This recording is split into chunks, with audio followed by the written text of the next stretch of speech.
Salut YouTube! Alors aujourd'hui on se retrouve pour la partie 2 de ma vidéo, je vous remets droit, de ma vidéo du poltergeist. Donc c'est partie 2 et fin de l'histoire, tout simplement. Du coup, si vous n'avez pas encore vu la partie 1, je vous laisse aller le regarder sur mon compte YouTube. Abonne-toi aussi! Voilà. Du coup, dans la partie 1, on s'était arrêté en fait sur les explications en fait d'un des voisins. Maurice était parti interviewer entre guillemets, enfin enquêter chez les voisins. Du coup, je vais vous raconter la suite. Donc vers la fin de janvier 1978, les enquêteurs ont appris en fait qu'un jeune couple d'une trentaine d'années sans enfant était en fait victime des mêmes phénomènes. Ils avaient même eu un début d'incendie qui heureusement a vite été maîtrisé. Donc il n'y avait pas eu trop de dégâts, mais bon quand même. Donc pour eux, en fait, pour ce jeune couple-là, c'était beaucoup plus calme. Enfin, les phénomènes étaient beaucoup plus calmes que ce que les Hodgson, ont vécu. Mais bon, voilà, c'était pas triste non plus, quoi. Après une petite discussion, les enquêteurs ont décidé en fait que Maurice Grosse allait enquêter là-bas et que Guy Playfair en fait allait rester avec la famille Hodgson, donc dans la maison. Donc une semaine à peu près après que Maurice soit parti et que Guy Playfair soit resté donc dans la maison familiale, Peggy allait tout simplement dans la cuisine se faire chauffer de l'eau et puis elle s'est mise à crier parce que une épaisse couche de fumée sortait d'un des tiroirs. En fait, le foyer, là où tout se chauffait, là où le feu était, il y avait de la fumée qui sortait d'un des tiroirs de la cuisine. Et dans l'un des tiroirs de la cuisine se trouvaient des allumettes, mais aucune n'était allumée. Donc aucune s'était embrasée, donc ça ne pouvait pas être ça. Et c'est exactement comme ça que l'incendie du jeune couple a commencé. Ça a commencé par un petit feu dans la cuisine et qui a été, comme je l'ai dit précédemment, maîtrisé. Et comme le poltergeist en avait entendu parler par les enquêteurs et par Peggy, vu qu'il était dans la maison, en fait il a décidé de tout simplement reproduire exactement les mêmes événements. Et pendant tout le temps où Maurice était donc parti enquêter chez le jeune couple, lui aussi était comme tourmenté par le poltergeist, par un des poltergeists en tout cas. Sa voiture était devenue étrangement capricieuse, il entendait des bruits dans sa propre maison, et des objets disparaissaient et réapparaissaient mystérieusement, alors que... Après tout ça, les enquêteurs ont décidé de refaire appel à un autre médium, Gary Sherrick, je sais pas si je le dis comme il faut, excusez-moi monsieur. Le médium expliqua en fait que dans une autre vie, Peggy et Janet étaient sœurs, et qu'elles touchaient à la sorcellerie, et que lors de leur nouvelle naissance, leur personnalité dominante avait repris le dessus. Pour le médium, Janet et Peggy étaient des médiums. Et donc elles étaient des médiums et elles attiraient tout ça sans le vouloir. Et lui, donc le médium, voyait aussi une vieille dame rôder autour de la maison. Lors d'une des séances, le médium rentra dans une sorte de transe. Une voix qui semblait venir du fin fond de sa poitrine s'éleva dans la pièce, mais cette voix-là n'était donc pas la voix du médium, mais celle d'une vieille femme.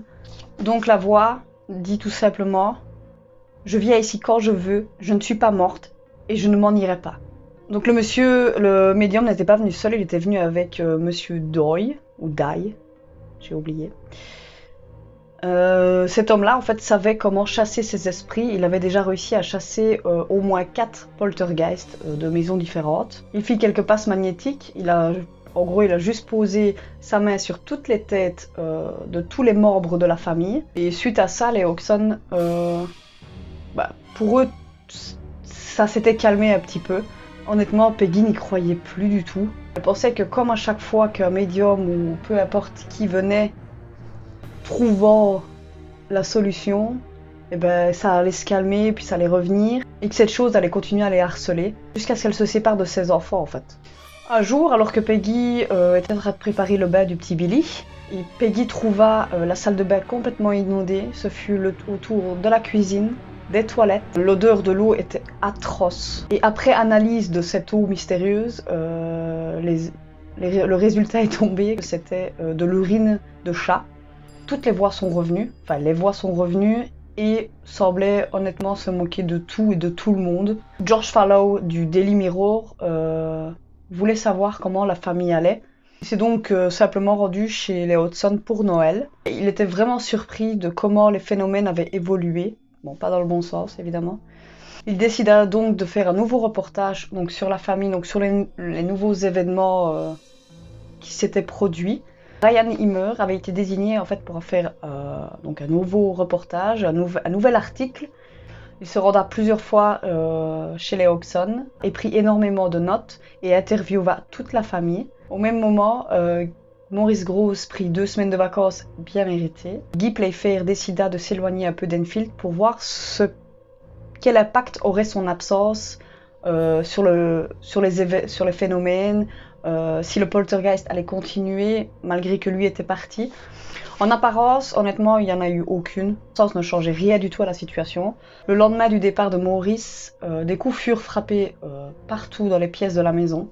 Des chaises se renversèrent, une plante sauta du rebord de la fenêtre, un coussin glissait du canapé et se redressait tout seul. Il y a eu aussi une flaque de liquide indéterminé et 2 tas de matière fécale, du caca.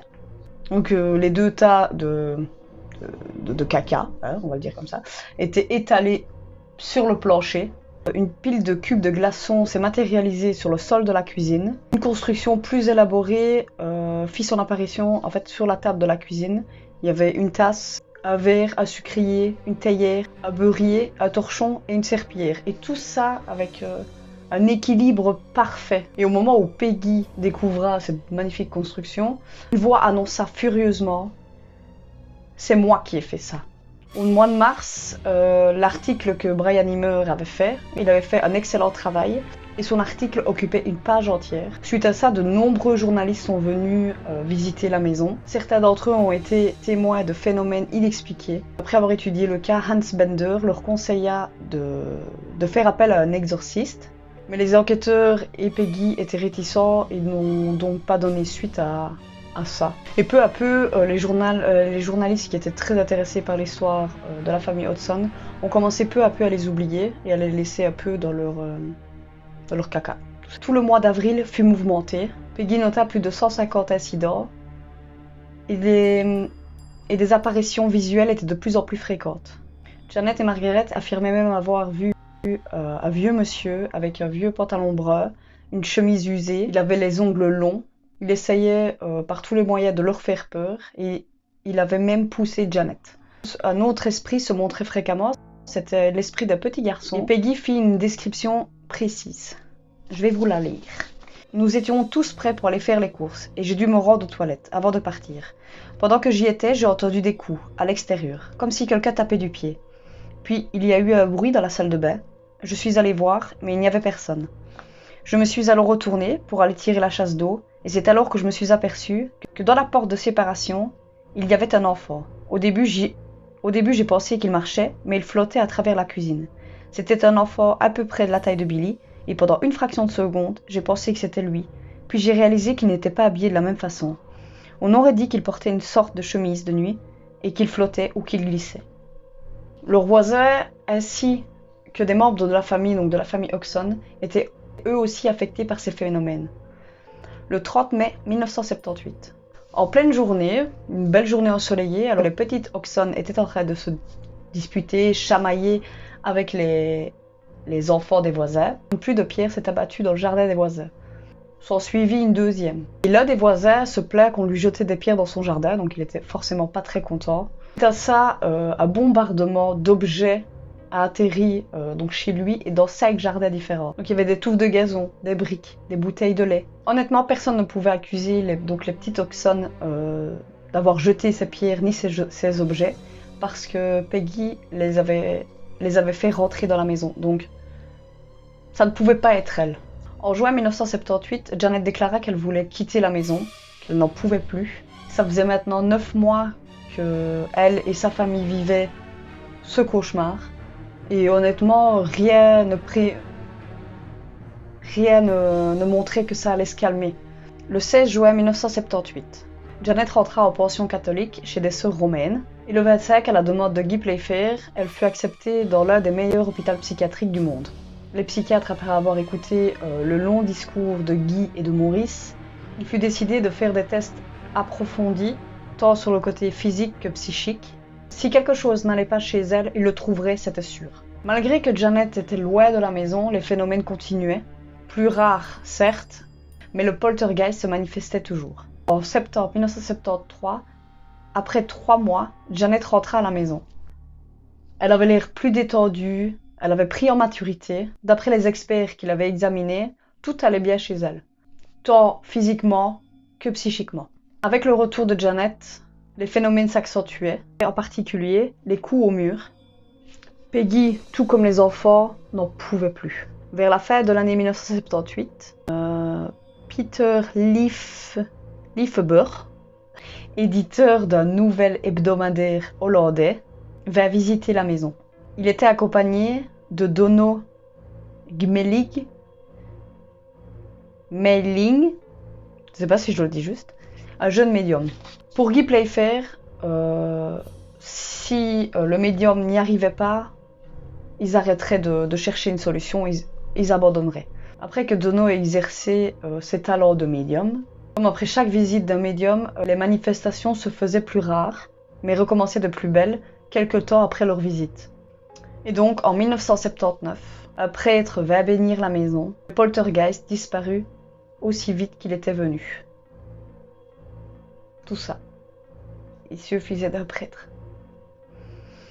Et des années plus tard, Margaret et Janet ont avoué avoir joué ou utilisé un Ouija un peu avant que les phénomènes ne commencent. Donc, est-ce que c'est elles qui ont déclenché tout ça ? Moi, je pense que oui, parce que voilà, je pense que voilà.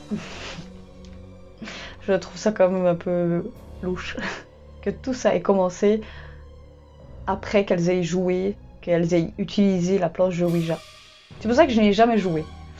Du coup, l'histoire est terminée et j'espère que ça vous a plu. J'espère que l'histoire vous a intéressé. Moi, oui. Dites-moi en commentaire si vous avez des idées. J'en ai déjà quelques-unes des idées. Par contre, je pense que j'en ferai... Ce sera pas tout le temps ça, parce que c'est très très long. Ça me prend beaucoup de temps. Mais j'adore faire ça. Franchement, je trouvais l'histoire vraiment super intéressante. Et puis après, c'est tiré d'une histoire vraie. Enfin, c'est une histoire vraie. Et sinon, vous pouvez toujours regarder Conjuring. Et je pense que normalement, il doit y avoir un reportage sur le poltergeist d'Enfield. Et je pense que je vais aller regarder ça après. Mais du coup, j'espère que la vidéo vous aura plu. Si oui, n'hésite pas à t'abonner, à mettre un petit j'aime. Et partage aussi la vidéo à tes voisins, tes voisines, tes amis, voilà, à tous les mondes. Voilà, et la semaine prochaine, on se retrouve pour une petite vidéo couture, où bah, tu verras en fait. Voilà, tout simplement. Du coup, je ne te retiens pas, parce qu'à mon avis, tu as déjà quitté la vidéo. Si tu n'as pas quitté la vidéo, eh ben, bis à toi, merci. Voilà. Du coup, je te dis à la semaine prochaine, prends soin de toi, bisous!